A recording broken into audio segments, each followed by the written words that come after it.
Iran has opened the doors to delegates of the 16th gathering of the self-described non-aligned states, the largest international summit to have ever been hosted by the Islamic Republic. 50 leaders from the countries which don't consider themselves connected to any power bloc are expected to convene in Tehran within the week.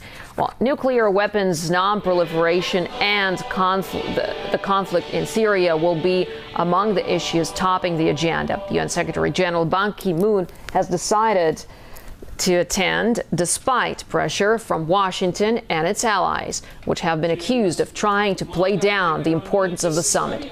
Well, we can now discuss this, what it means for international politics, with Asia Times correspondent Pepe Escobar, who joins us live from Hong Kong. Mr. Escobar, thanks very much for being with us here this morning. Now, we know that almost 2/3 of UN member states are to take part. The organization's head, of course, will be there. So what does that actually mean? Is this a failure for Western diplomacy, in your opinion, and its attempts to isolate Iran? Look, just look at the map. It's very simple. Who is in Tehran at the moment? I would say it's the real international community. Who's over there?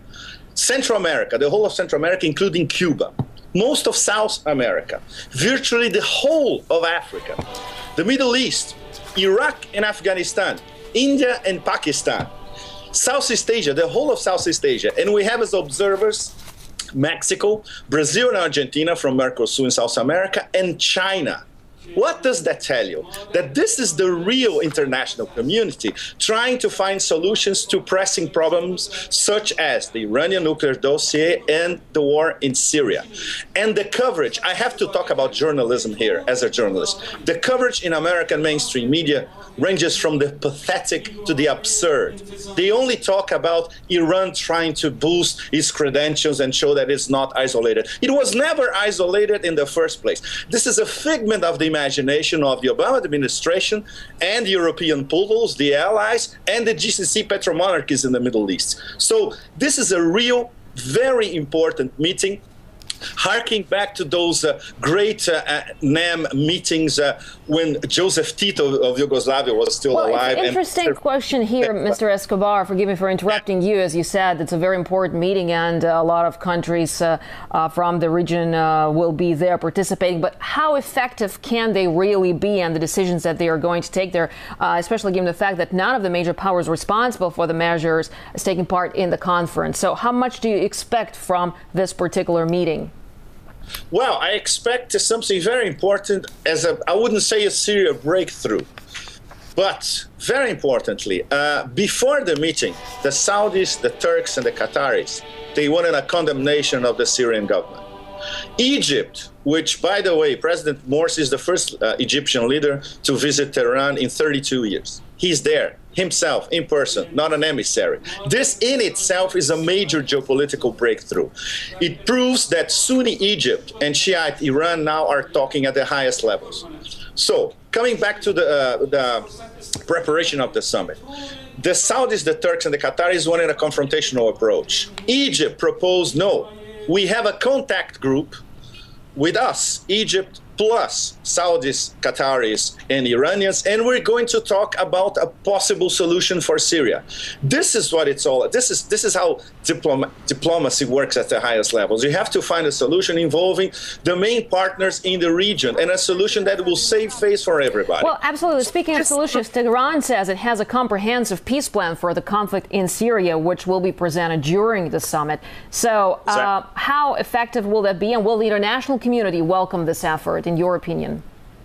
Well, the international community, the real one, which is present in Tehran, they may. The problem is the people who think that they are the international community. This means Washington, London, and Paris, and Riyadh as well, which, by the way, is represented by the Saudi deputy foreign minister in Tehran. The problem is the local partners, they can arrive at a solution. The problem is the main people who are interfering, which are basically the GCC petromonarchies, even if they are in and Washington, they don't want a rational solution. They want regime change. And so, this goes way beyond NAM. You can have 25 summits all over the world, and you'll never find a solution for this contradiction. How you're going to spread democracy in the Middle East when you are calling for humanitarian bombing or regime change based on a bunch of guerrillas in a sovereign nation? All right. Well, Mr. Escobar, finally, before we let you go, here's a question about Tehran's nuclear program. So, in your opinion, how will the summit affect the talks on it? Well, not much. Let's be rational here. This is being discussed by the P5+1. The 5 permanent members of the Security Council plus Germany. And the problem is, every time there is a breakthrough, this is cut off in the bud by Washington. They don't want a breakthrough. They don't want a negotiated solution.